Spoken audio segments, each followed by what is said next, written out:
के हैं, ठीक है। तो इसको आप लोग को जब पीडीएफ मिलेगा उसको आप लोग देख लीजिएगा, इसको ध्यान दीजिएगा। The two thieves are the last stage of avarice, ठीक है। रूथ जानते ही हैं, ठीक है। उसके बाद ये भी देखिए, line written on a tablet in a school, ठीक है। नटिंग इंपॉर्टेंट है, कई बार ये पूछा भी गया है एग्जाम में, नटिंग हो गया, ठीक है। आगे आप लोग को मिलेगा तो इसको देख लीजिएगा। ये देखिए नेक्स्ट आता है पोम्स इन टू वॉल्यूम्स, जो आता है 1807 में। इसमें कौन कौन से वर्क आते हैं ये जानना जरूरी है, क्योंकि अगर इसको आप लोग जान जाते हैं तो आपको पता चल जाएगा ये पब्लिश कब हुआ है, ठीक है। जैसे देखिए रेजोल्यूशन इंडिपेंडेंस, जिसे लीच गैदरर भी कहा जाता है, ये भी इसी में आता है, मतलब 1807 में ही पब्लिश होता है, पोम इन टू वॉल्यूम्स में आता है। I wander lonely as a cloud, ठीक है ना, मीन्स लाइक डैफोडिल्स, ये भी उसी में आता है, उसी में मतलब पोम इन टू वॉल्यूम्स में आता है।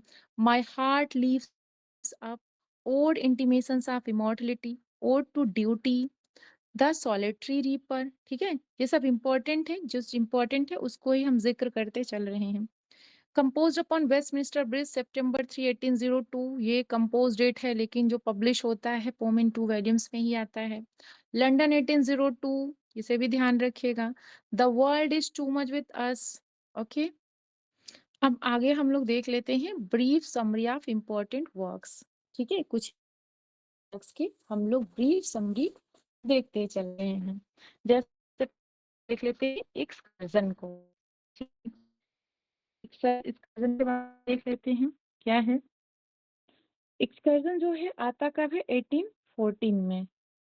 जस्ट वेट, ओके,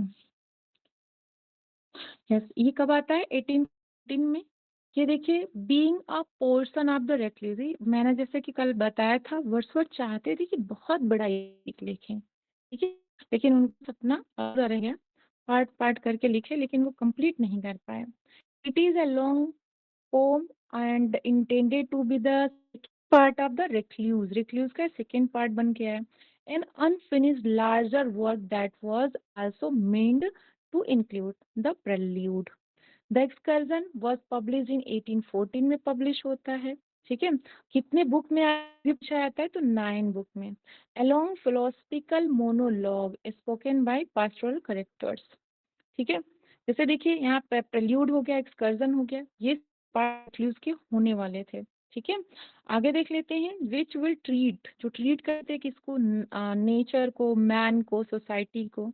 इसका जो पहला बुक होने वाला था, ठीक है, मतलब हुआ the home of the grace man is the first book of जो पब्लिश होता है 1880 में, इसको ध्यान रखिएगा। यहाँ पे 9 बुक्स के श्रृंखला दी गई है, जैसे वॉन्डरर हो गया, सॉलिटरी हो गया, डेस्पोंडेंसी हो गया, डेस्पोंडेंसी करेक्टेड हो गया, द पेस्टोर हो गया, चर्चयार्ड अमंग द माउंटेन्स हो गया, churchyard among the mountains continue हो गया, the parsonage discourse of the wanderer and discourse of the wanderer and in evening visit of the lake.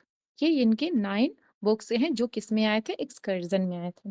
कुछ इंपॉर्टेंट बातें और एक्सकर्जन से रिलेटेड कर लेते हैं, जैसे एक्सकर्जन से रिलेटेड किसने क्या करा, ठीक है, ने, ठीक है, क्या, क्या, एक मिनट, ओहो, एक मिनट मैम मैं आपकी देखूं। वॉइस थोड़ा ब्रेक हो रही को ब्रेक फिर लगी, हम लेफ्ट करके रिज्वाइन करें क्या, जी, यस, यस मैम, ब्रेक हो रही है। ओके, जस्ट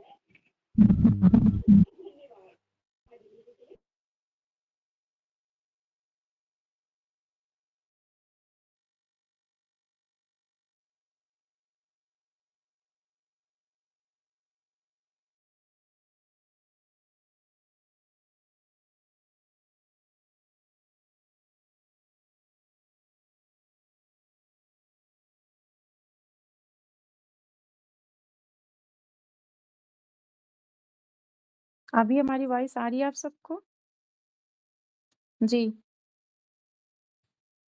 आ रही है। ओके। चलिए देखते हैं, हम बता रहे थे, एक मिनट स्क्रीन पहले शेयर कर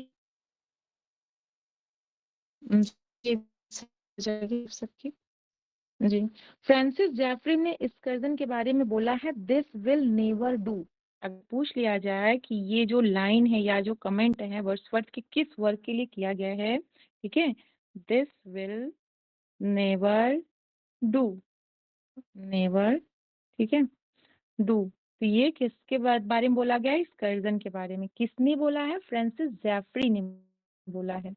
अच्छा, एसटी कॉलरिज ने भी बोला, जो इनके क्लोज फ्रेंड थे, इन्होंने इसको क्रिटिसाइज किया है। उन्होंने कहा है it's lake of dramatic tension and compelling story telling, ऐसा बोला है सैमुअल टेलर कॉलरिज ने।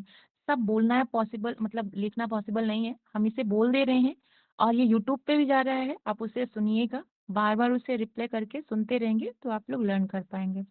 तीसरा जो इनके बारे में कमेंट किया गया, इनके मतलब एक्सकर्जन के बारे में, विलियम हैजलिट ने बोला है एक्सकर्जन के बारे में कि लिस्ट ऑफ पेशेंस, बहुत ज्यादा, लिस्ट ऑफ पेशेंस बहुत ज्यादा, इसमें पेशेंस की कमी है, rather than a source of delight, ऐसा बोला है विलियम हैजलिट ने। ये इंपॉर्टेंट कुछ इनमें क्रिटिकल कमेंट्स हो गए। आगे हम लोग देख लेते हैं। नेक्स्ट आता है प्रल्यूड। प्रल्यूड इंपॉर्टेंट है, ठीक है।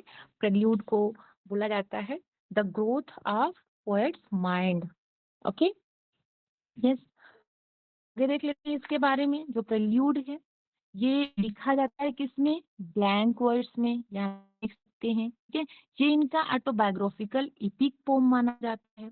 ओके, जो रेक्लूज था इसी का ही पार्ट माना जाता है ना, ठीक है। और ये लिखा, मतलब ये स्टार्ट होता है, लिखना लिखना जो स्टार्ट होता है वो 1798 टू 99 के बीच में लिखना स्टार्ट किया जाता है।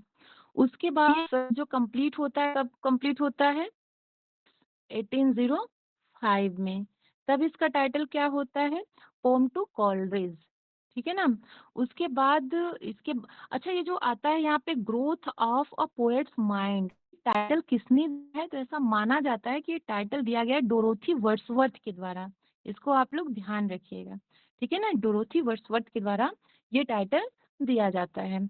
उसके बाद 1850 में, ठीक है, मतलब उनके एक्सपायर होने के 3 महीने बाद, यहाँ पे फैक्ट भी है उसको भी देखते चलेंगे तो ज्यादा अच्छा रहेगा आप लोगों के लिए, ठीक है। सारे फैक्ट हैं, मुझको एक्स्ट्रा करके बताते चल रहे हैं, ठीक है। तो 1850 में, मतलब इनके एक्सपायर होने के 3 महीने बाद, इसको पब्लिश कराया जाता है मैरी हैचिंसन के द्वारा।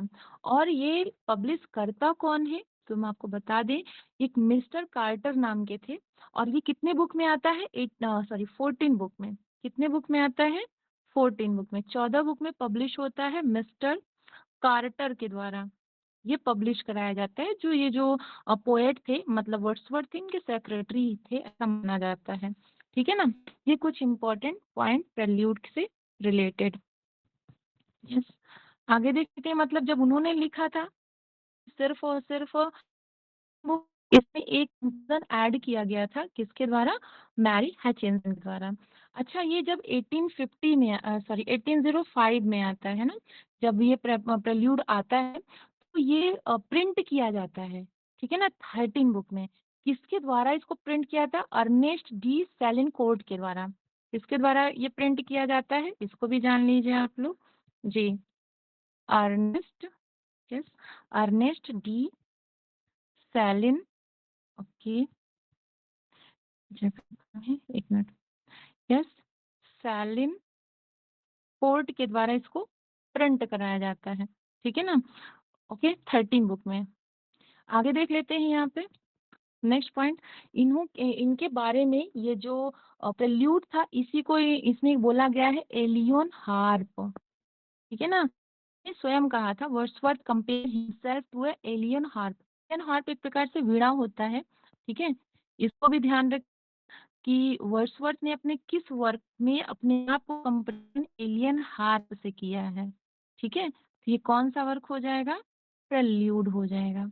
हमारी वॉइस जा रही है? अभी तो नहीं है, आप लोग को डिस्टरबेंस हो रहा है? जी बता दें, जुड़े हैं कि हम डिस्कनेक्ट हो गए? जी, अब तो सही आ ओके, रही है। ठीक है। चलिए आगे देख लेते हैं। देखिए, पहला इसका वो बुक होता है, इंट्रोडक्शन के रूप में आता है, स्कूल टाइम। ठीक है, ये जब आप लोग को पीडीएफ मिलेगा पूरा, अच्छे से आप लोग 14 की 14 देख लीजिएगा, ठीक है। कंक्लूजन भी आगे देख लेते हैं। Tintern Abbey. टिंटन अवे बहुत इंपॉर्टेंट इनका वर्क माना जाता है, ओके। जो फुल टाइटल इसका है lines composed of few miles, इसका फुल टाइटल भी ध्यान रखिएगा, lines composed of few miles above Tintern Abbey on revisiting the bank of the Wye during the tour July 13 1798। ठीक है, इसको भी आप लोग ध्यान रखें। पहली बार ये विजिट किस साल में साल की उम्र में 23 ईयर्स, 23 साल में पहली बार विजिट करते हैं। ठीक है ना, किस टाइम पे, ये बॉयज जब बॉयज 18 है मतलब। ओके, तो इतना ही हम रखते हैं, आगे के सेशन के लिए एसके सर को कॉल करेंगे, कल हम कोशिश करेंगे वॉइस थोड़ा ठीक कर ले। ठीक है ना। Okay, thank you all. Thank you thank ma'am. You thank you thank you very much. Thank you ma'am.